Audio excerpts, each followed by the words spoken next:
Join us for a riveting episode with architect Tatiana Bilbao. Explore her visionary take on affordable housing, community empowerment, and redefining home. This conversation reveals the profound connection between architecture and the human experience, offering fresh perspectives that inspire innovation. It's time to dive in. Tatiana, how are you? Very good. Thank you, Jury. I'm so thrilled we managed. We've been talking back and forth for a couple of weeks now, but we finally find some time to get together. I appreciate it. Thanks so much for taking the time. Thank you so much. I'm very, very honored to be here with you talking today. It's a pleasure. Thank you. So for those who are listening or watching, we're recording this on a Friday. So how's your week been so far? It's been busy. I've been traveling. So, but that's a week as usual, let's say. I'm very happy it's Friday. I get a little bit of rest over the weekend and travel again. Where are you heading to? I'm heading to Neutzelle, which is a very little town in the very east part of Germany, where we are doing a monastery. And we have a very nice workshop with the monks. It's always very, very enlightening and very interesting, those workshops. And so I'm very much looking forward. So how those workshops look like? What are the things that you're trying to accomplish with those workshops? So they're design workshops, and we have a very big design team because we decided in this project to collaborate with two other architecture offices. One is called Dogma, and the other one is called Mayo. And so the process of design is set up as if we were only one office, but still we're in three different locations. And not only that, we believe, and we have always worked the same way, that the person who's going to inhabit the building should be also part of the design. So we go into these reunions or gatherings or moments together to work for longer hours, discussing every aspect. No, we do it regularly every week, twice with all the design team, and then more or less every month with the monks. But then we do every 3 months, more or less, those in person. So it is a lot of sitting, discussion, going around and reviewing everything we did, everything we've done, and things we will do. Time like this, is anything that surprises you when you go to those workshops? Yes, because not all the time, but the interaction with the people, no, it always makes things more understandable. So some things that we could have not really understood very well or refined in those Zoom meetings, we come out in these meetings and definitely they get solved very, very quickly. So more than surprises, there are always refinements. Sometimes there are surprises, but it's part of the process, no? Sometimes I think that we understand, we think of different things, no? We're there talking and discussing the issues again and again, and all of a sudden a new solution or a new idea comes out, and that is very interesting when that happens. Was that a specific goal requirement that perhaps they had in the beginning that was surprised you, or something that was not surprised but made you gravitate towards this project that made you interesting to be involved? Well, everything about it.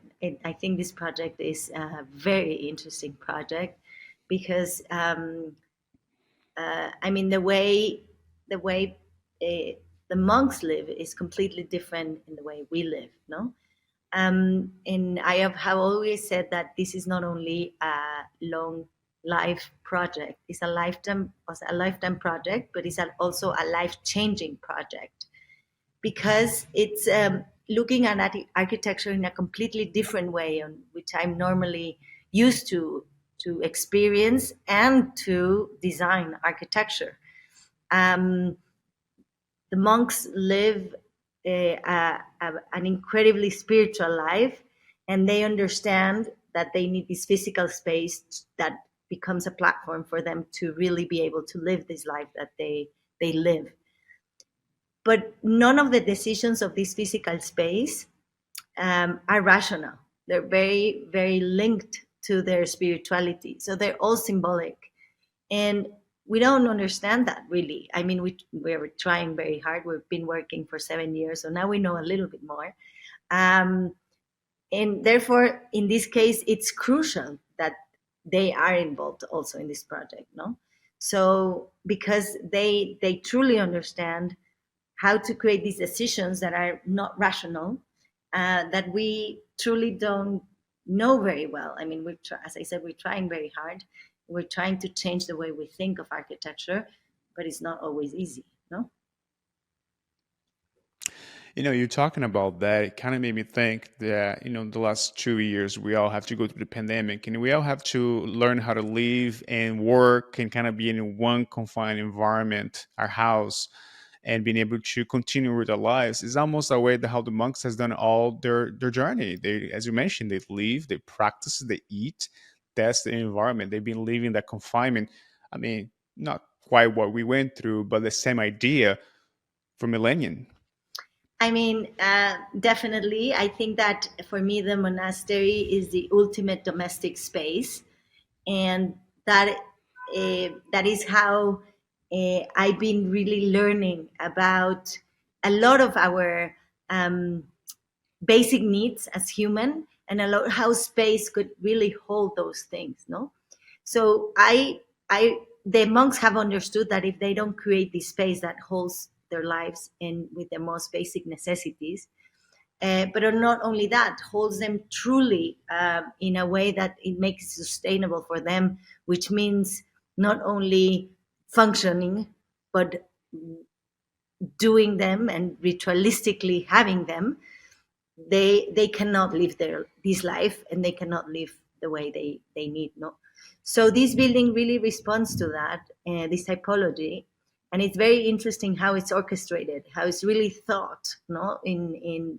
this basic form, which for me has given us a lot of clues, no, on those notions of how to live today. I mean, one of the aspects that it's believed, no, is like all of a sudden we have to live and work in the same space. Humans have lived and worked in the same space for the existence of humanity, no? First of all, because for me, the most important work is the one we do to exist in this planet, no? That's work. So to be born, and then to be raised up, and then to be able to exist every day in this planet involves a lot of work, which is normally not recognized as work, no? But I think it's the most important work, is the most basic one, and it's the one we do normally in our domestic spaces everywhere. And then if we talk about productive work, no, the work we do to earn money or surplus, this also has been done in the same space in for the existence of humanity, except for the last 200 years, and except for some very reduced urban areas, not everywhere in every urban area, no? So after the Industrial Revolution, there was this idea of this division, no, of places of work and places of live, which for me became very problematic, because then it really left out the notion of the reproductive work, the work we need to do to exist, to be labeled work. But on the other hand, as I said, I mean, this is only few of us that have lived in this kind of understanding of work, meaning productive work, in one place, and reproductive work, meaning domestic life, in another one. No, so for me, the house has never been a place of rest, even though that's how it's set up and how it's even defined in the law in Mexico. But anyway, I think that this division is what caused kind of the friction in the pandemic, no? And because our spaces are too determined to be one, to support a function, no? And this is something that the monks show us, no? So there's no functions for us to survive or to do or to exist in life. They're rituals, and this is how we progress through life. No, we do all have to eat, but we cannot flatten that solution into a counter table that has appliances and that provides that function, because that's not the way it really nurture us at the end. No, yes, we can eat on those things, but we cannot really uh, pass culture, history, nurture, full nurture and understanding uh, through a countertop, no, in tucked in a specific room, which we call kitchen. No, it's much more complex. That helps. It is a space, Yeah. but it's much more complex. And we're tending to erase those and create much more divided definitions. Not the same with the place of work. The way when we defined that was when the rise of industrial um, factories came about, no? And we defined work when you went to a factory and produced work that was waged and paid. But then all sorts of other types of work started to emerge.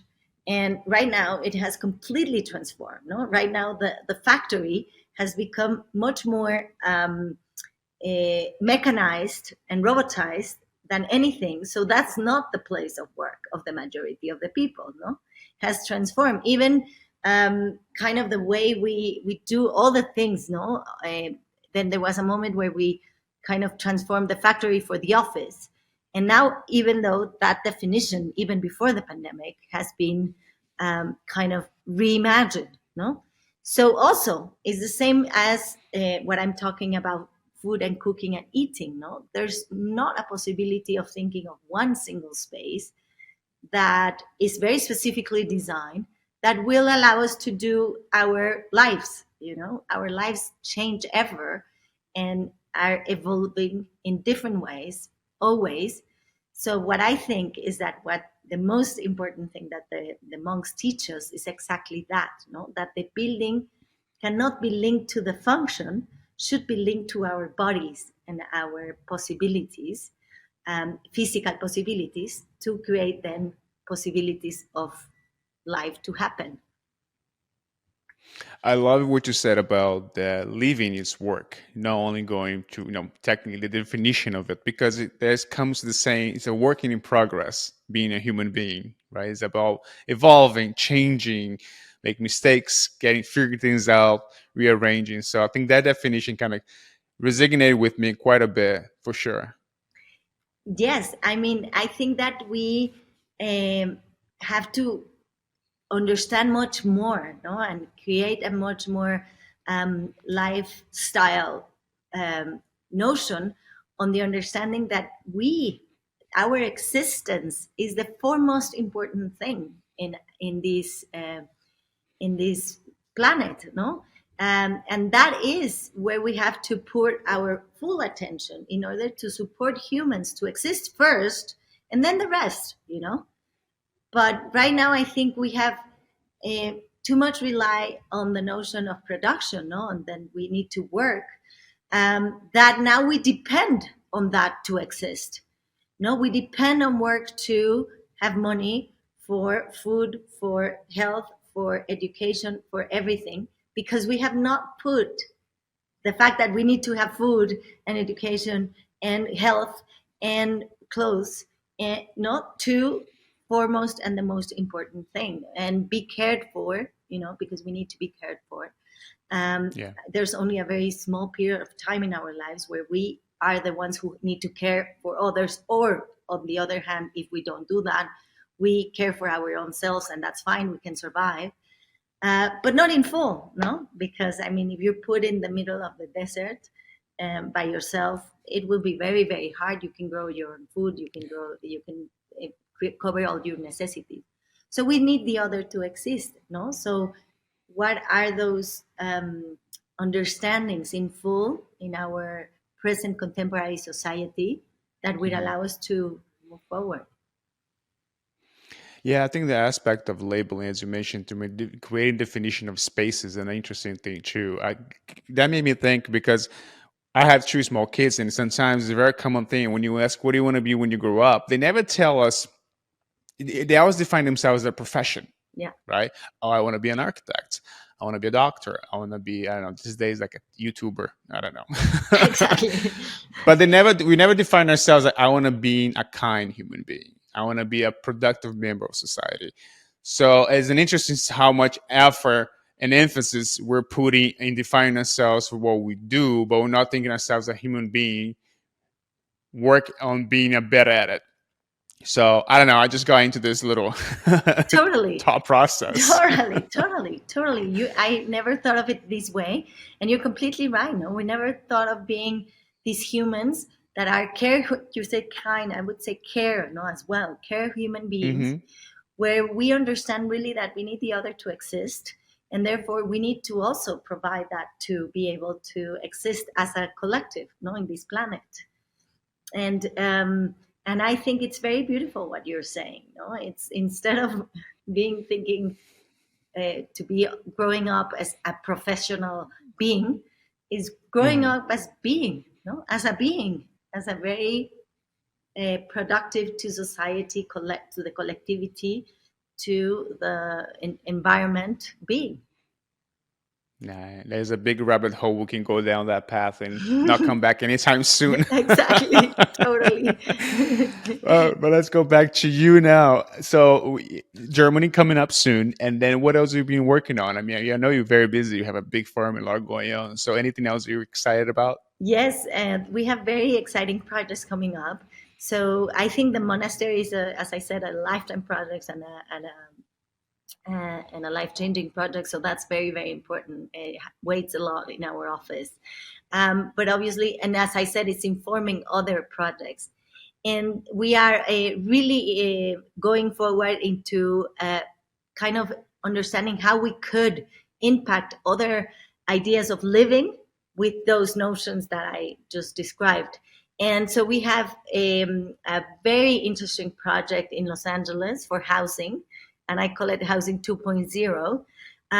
Because the idea is understanding how to create housing in a neighborhood that already exists, a very interesting fabric in this neighborhood, both social and physical, and Hmm. understanding how to bring much more units of domestic units for living on it in a completely different idea. No, so we have understood that talking in no big densifying cities by talking in into buildings 100 or 200 or 300 units no creates possibilities, of course, because then brings people to be living in dense areas more easily, but also creates a lot of problems, no? So in this case, there is the today, and there's no more this place of open land and endless land, no, to build Yeah. whatever in dense centers. So then, how can you intervene in those neighborhoods with smaller lots to provide more units, no? So in this case, also the incredible part of it is that the people we are working with, they have been able to um, um, hold land plots, different plots of land in the neighborhood. So we're creating a system of kind of deploying these units, domestic units, into the fabric within this in this immediacy of these small lots, and then create the idea of a whole system of housing, but that depends in completely and it is immersed, literally, physically, in the fabric of the neighborhood. So there's lots where there's 3 units, there's lots where there's 10, there's lots where there's 8, you know, and all of a sudden they aggregate and they provide a lot of new units as a system, but instead of one building that encompasses all, they're all spread out in the neighborhood, which also allows these units to depend no, on the little store on the side, on the laundry mat on the front, on the communal kitchen or restaurant on the back. and then you activate the neighborhood in a completely different way if you just only do one building, no, with all those units tucked in with an elevator connecting them. So I think that also connecting, no. So when you have 3 units here, 10 units there, 8 there, but they're not connected, no, what happens? You're much more exposed to the neighborhood. You're much more prone to be able to meet the guy on the side, no, that it's in the other side of the street, uh, versus what was happening in a whole complete building. And in Los Angeles, we're doing also 2 other projects, which are much more larger urban plannings, which we find very interesting. We are currently a little bit on hold, but almost on its feet into doing a power station, a substation, more than a power station, sorry, in San Francisco. Plans are ready, contractor is hired, everything was just ready to break ground. In Austin, Texas, we're doing the renovation and the extension of the Mexican American Cultural Center. That it's a building done by a well-renowned architect from Mexico, Teodoro González de León. So it's a tricky project, but very happy to do it. In San Luis, Missouri, we're finishing a block with a different way of understanding the single house. Typically in these U.S. cities, there are these single houses that face the street by millions, just endless rows of single houses facing the street, kind of a reinforced idea of privacy, and our neighborhoods that are comprised by this, no? And so what we did is we rethought that notion, and these houses share spaces. They are sharing spaces in different stages. So the house is the most private entity, of course, but then within the house, there's also spaces that are a little bit more open and to the environment, which is the living areas, and then the terraces that really overlook and are related to the communal gardens. Then there's the communal gardens, and then there's communal spaces like a productive garden, or a space to kind of lounge, or a barbecue, or a fire pit, or a dog garden that it's open also to the rest of the neighborhood. So spaces that are kind of ingraining, no, those different types of collectivity that a human needs and also wants, no. So private to collective in stages, and it's in a different completely typology. So that those houses are almost all of them built. Half of them are inhabited. Very happily, we're looking at them. And in Europe, we're doing 3 buildings in Paris. We won a competition for this initiative 2020, Paris 2020, Paris 2030, sorry, to kind of rethink what is the possibility of densifying the city in a sustainable way. Carbon zero and all these initiatives that Paris is following. So we won a competition to build 3 buildings, design and build 3 buildings. We are in the first stages of design. And then we're doing an incredible intervention in a large former monastery as well. But this one is Jesuit. The one we're building in Germany is Cistercian. And this one is Jesuit. It's a different order. And this one was a former monastery, but it was transformed through the years, and it was abandoned years ago. So it's a very old building from the 14th century, which is a bit falling apart. And we are doing a cultural center there. We have been working in this project also for a number of years. But right now, it is going to start the physical intervention on the existing buildings, which is very exciting. We did a little consolidation in the past for those to resist until we arrive with the project. But right now, the idea is to intervene the church, which has no roof. So we would leave it like that, leave it as it is, as a ruin, but transform it into an exhibition space in a very interesting way. So there's a collector who has a private collection, who has kind of gathered public funds, because this is a very important building for the town. and we're going to do a cultural center, which part of it will hold his collection, but it's larger than only that. And yeah, we're doing the monastery in Germany, and we're doing a couple of houses that are kind of, they were hesitant of starting to build because of the war in Ukraine, Yeah. in the prices and etc. political situation. But we are start to moving forward. Those are kind of the highlights of the project. We're doing tons of them. We just finished a very nice building, which is an aquarium, uh, aquarium also 2.0. It's called the Aquarium of the Sea of Cortez, which for us is a building. We have a whole story behind on how we design it, which is a bit really complex. If you want it, I can tell it. But it's a building that it's supposed to be become a ruin, and we arrive in the year 2300, not to just discover what nature had done. Nature took over this building, and we just open it in order to create a possibility of humans to really integrate more themselves with our own ecosystem. So we tend to talk about humans and nature, and I think we need to have much better understanding on that architecture is only a medium for us to really be able to participate in this ecosystem which we belong to, and not a limit to it. No, and I think right now we're posing those limits, and this is why the ecosystem is kicking us out.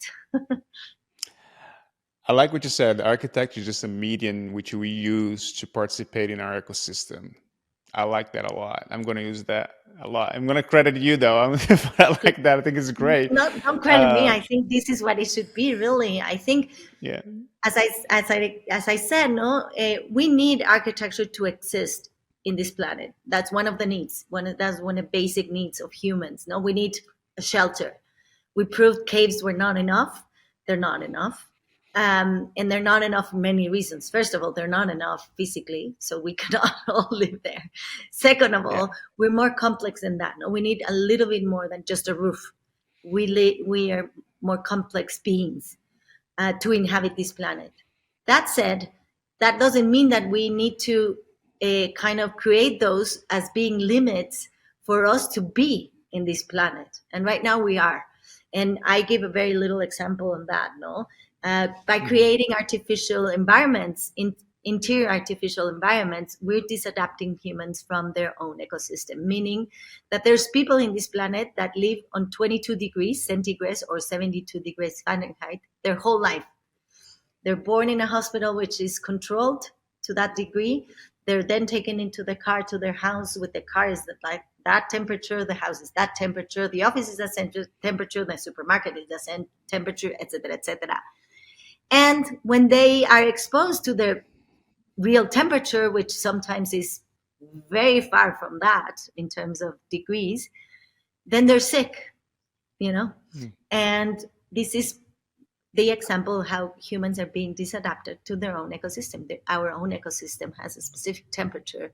And yes, we need elements to resist it, but not elements to limit us, our possibility of living there. I love it. Now, you were talking about all your projects, and one thing that made me think is that you are tackling, as always, you've been notorious for going after bigger social, environmental issues as well. But before you, the project in Los Angeles is interesting to me because affordable housing has been something that many governments and cities has been dealing with it for as long as we can remember. When you're pursuing this new project in LA, and I think it's very interesting to implement an entire neighborhood instead of a block of buildings. Were there research behind it? Were you able to talk to people to understand better the necessities, or is more of a concept and idea that you're just testing it out? No, I mean, the incredible thing is that we are doing it with part of the community. So the community, which has lived there for many generations, not as many as we know people live in countries like Mexico, no, because in Los Angeles is very new, let's say, but many generations, and also because this neighborhood had a very big change in the beginning of the 20th century.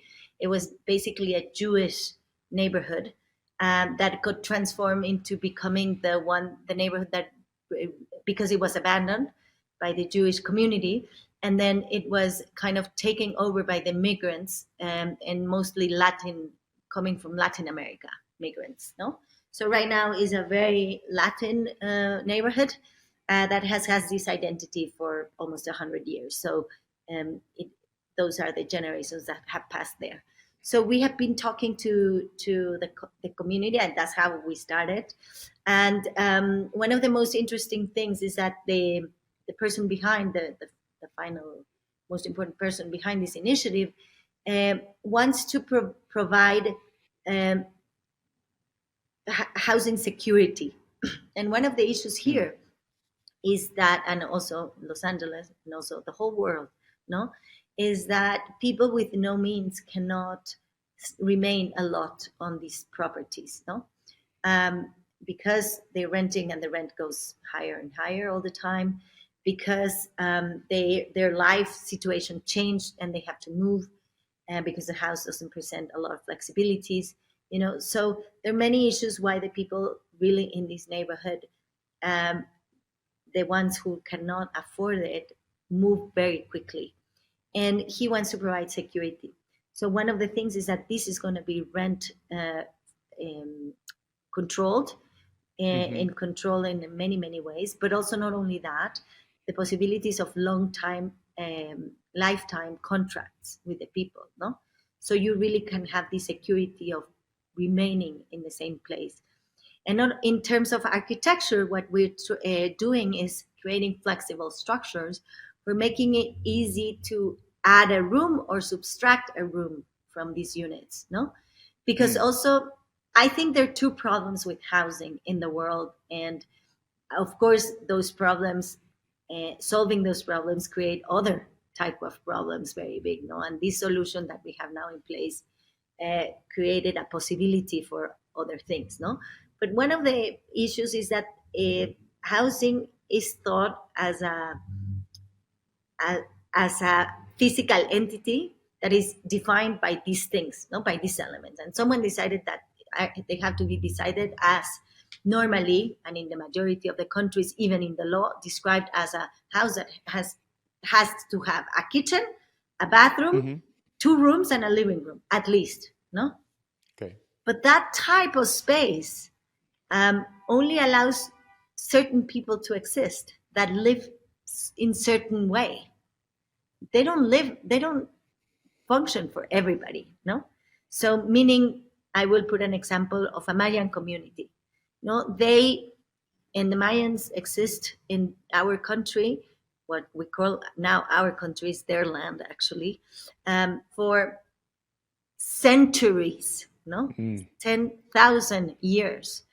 And they have created a culture and a way of living that responds to their culture and their environment very well, no?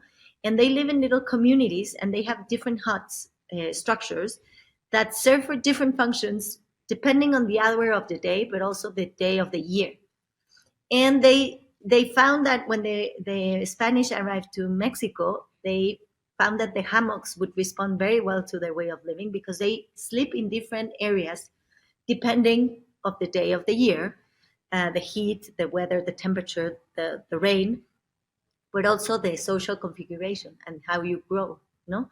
So the hammocks are very comfortable because for them, and very easy because you can put them wherever, no? Depending on the structure you have and the span you have. But now they have to build a house that is described in the Mexican law, because otherwise they don't have property, they don't have subsidy, they don't have bank loans, they're not even qualified in the census as having a house, so they're labeled poor. So they have to build a house that responds to these, no, the kitchen and the bathroom and the 2 rooms and their living room. And then they cannot put a hammock, because with the money they can build this structure, the span is not as big enough and the structure is not holding enough to have a hammock. So now they have to have a bed. But to have a bed and not being able to move the bed because you cannot put it outside, inside easily because you have a door, then you need a mechanical or artificial ventilation system, because it's very hot and it's very humid. So for some days of the, or for the majority of the days of the year, where you would before, sleep outside with your hammock or sleep in the hut that is more open, then you have to use air conditioning. And you have to spend energy. Then you have need more money, and then the whole circle starts. No, so I think affordable, and then it's not affordable anymore to live. Whereas if they would be able to maintain their very symbiotic relationship to the environment way of living, then it would be affordable, but also Yeah. socially. No, I mean those terms are also socially. The units that we are putting now are meant to be to individualize the way we live. No, so they're rather for a rather small nucleus family, with no other possibilities of collectivizing any activity. No, so then it makes it unaffordable. How would you take care of the children if you are working? How would you provide the food for the children or for the whole environment if you need to go out and work for 9-10 hours somewhere, and then transport yourself? How would you clean the clothes? And then you work in full, no, because you work for earning money and for being able to prepare the food and the clothes and everything to this nucleus family, because you cannot physically cooperate with anyone or collectivize these Hmm. things. So that also makes it unaffordable. So for me, the system, no, that it's in place has these two very big problems. And if we don't overcome those notions, no, the configurations of the house, we're not going to achieve affordability. The cheaper the materials we use is not going to help. The cheaper the plots of land we use and we can get is not going to help, because you're not going to achieve long-term affordability. No, you're going to build a house and it's going to be cheap then, but then there nothing else is affordable. Life is not affordable. So then the circle becomes again, and this is why we're like chasing the gut chasing its tail, no, because we're not have created the real solution to go straightforward to to be able to allow everybody to exist in these places, no, with It's their a own very needs. interesting, yeah, no, it's a very interesting subject too, and it's quite challenging because I mean, you're working towards a neighborhood to thrive. You want the neighborhood to thrive, the people there to be, be able to have quality of life. But then, if the neighborhood is thriving, will bring more business. And if there's more business, the prices are going to go up. It's almost like that cycle that one example I can think of is Miami for Wynwood. Wynwood for many years was just the art district. It was just galleries in old places, not a great neighborhood. And then they started doing the whole Art Basel Design Week in that area, murals and painting became a big thing. Now it's all owned by developers. They're putting $1 million, apartments in that area. So all the local there were there, forever, has been relocated to Little Haiti. Now Little Haiti is getting expensive because the hot place should be like Brooklyn used to be 20 years ago. Mm-hmm. So it's an interesting thing. Is like how do we break that rule? Exactly. I think it's urgent because, on the other hand, in order to be sustain our life, we need to produce. So we need to produce more and more. It's a circle that needs this system to Hmm. exist, which exploits the majority and expels the majority.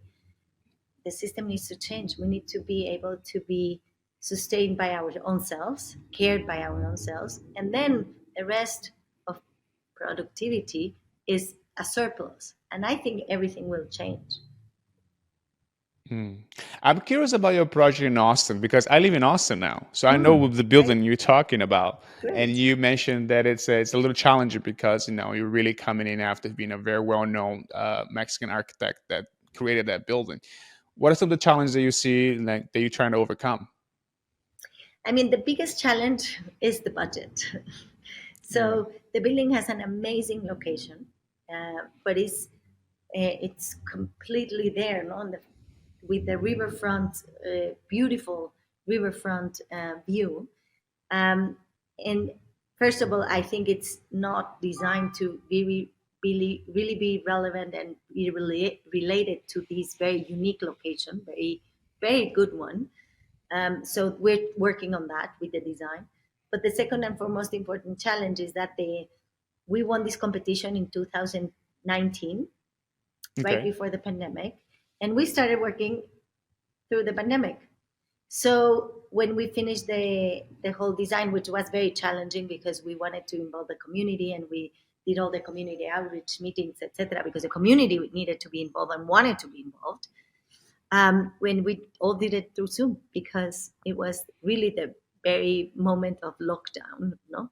Hmm. And that was very challenging. But that's another story. I think the most challenging thing for the building is that the budget was assigned then, and as you know, prices went up in construction, Yeah, probably almost material. to up to 100%. No, Yeah. so what we could do with the budget, when we were planning in 2020, right now is half or less than half.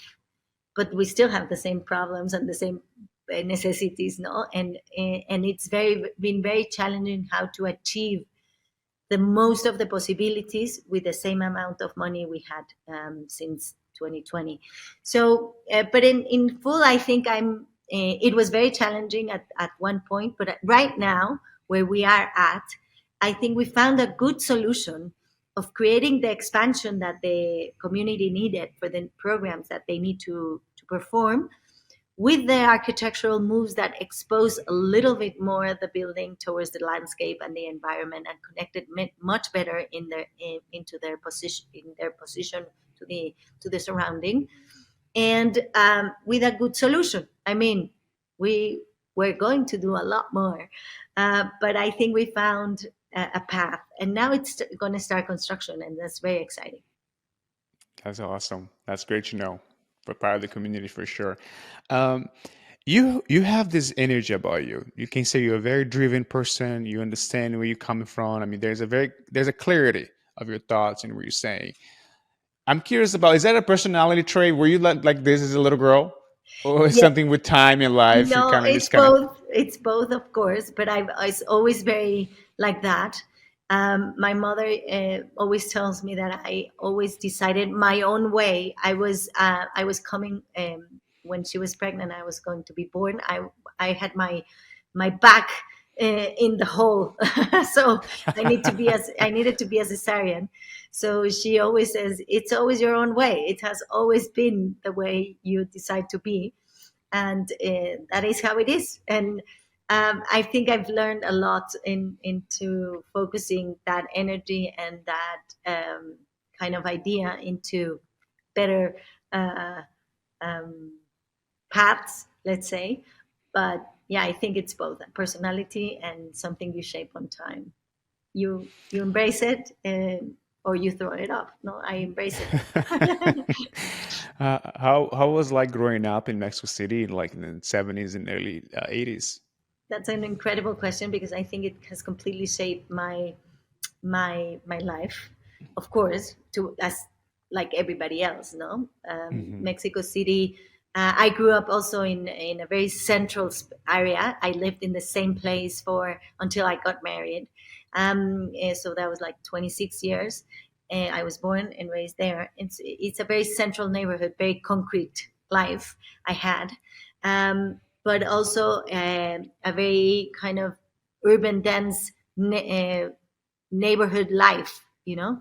So I had friends. We would go to the park and use our roller skates or bikes, very concrete like. We never had, I mean, at that time parks were flat with surfaces flat.